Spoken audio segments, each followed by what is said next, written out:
17 September 2025 हा दिवस बीड जिल्ह्यासाठी ऐतिहासिक ठरणार आहे।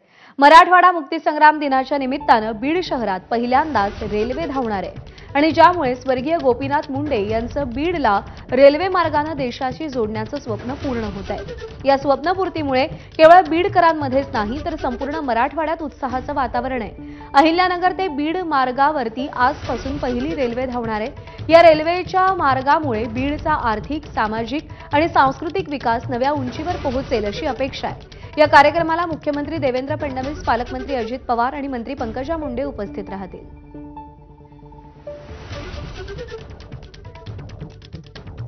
तर एकीकडे बीडकरांची स्वप्नपूर्ती होत असली तरी निमंत्रण पत्रिकेमध्ये नाव नसल्यानं आमदार संदीप क्षीरसागरांनी लक्ष वेधलं। बीडच्या रेल्वेसाठी क्षीरसागर यांच्या आजी केशर काकू क्षीरसागर यांचं मोठं योगदान राहिलंय।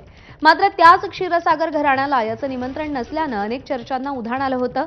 मात्र निमंत्रण पत्रिकेत नाव नसलं तरी कार्यक्रमाला उपस्थित राहणार असल्याचं क्षीरसागर म्हणाले आहेत। ताई, तुम्ही बघितलं असेल केशर काकूंनी त्यासाठी मोठं योगदान दिलं होतं, मात्र तुमचं निमंत्रण पत्रिकेत नाव नाही। कसं तरी जाणार आहे आम्ही कार्यक्रम। तो जिल्ह्याच्या सर्वजण आंदोलन करताना सर्वच जण रस्त्यावर उतरले होते, जाणार। तर बीडकरांचं रेल्वेचं स्वप्न 40 वर्षांनी पूर्ण होत आहे। बीड ते अहिल्यानगर रेल्वे मार्ग कसा असेल आपण पाहूया। एकूण 261 पैकी 166 किलोमीटरचा लोहमार्ग पूर्ण झालाय। आराखड्यावेळी 355 कोटींचा खर्च अपेक्षित होता, पूर्ततेवेळी हा खर्च 4800 कोटींवर गेलाय।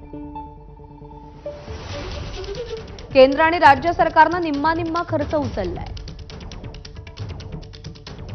अहिल्यानगर ते बीड दरम्यान 16 स्थानकं असतील। आठवड्यातून 6 दिवस ही रेल्वे धावेल। अहिल्यानगर ते बीड प्रवासाला 5.5 तास लागतील। सध्या डिझेलवर आणि कालांतरानं विजेवर रेल्वे धावणार आहे। अहिल्यानगरहून रेल्वे सकाळी 6:55 सुटेल।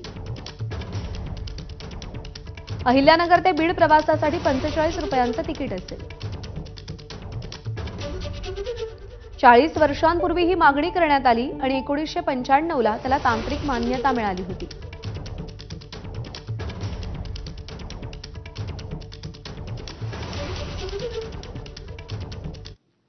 आगामी स्थानिक स्वराज्य संस्थांच्या पार्श्वभूमीवर सगळ्याच राजकीय पक्षांची आता नाशिकमध्ये आपल्याला त्यांनी लक्ष केंद्रित करायला सुरुवात केल्याचं दिसतंय। मनसे आणि ठाकरेंच्या शिवसेनेपाठोपाठ शरद पवारांच्या राष्ट्रवादी काँग्रेसनं नाशिकमध्ये मोर्चा काढून भाजपवर जोरदार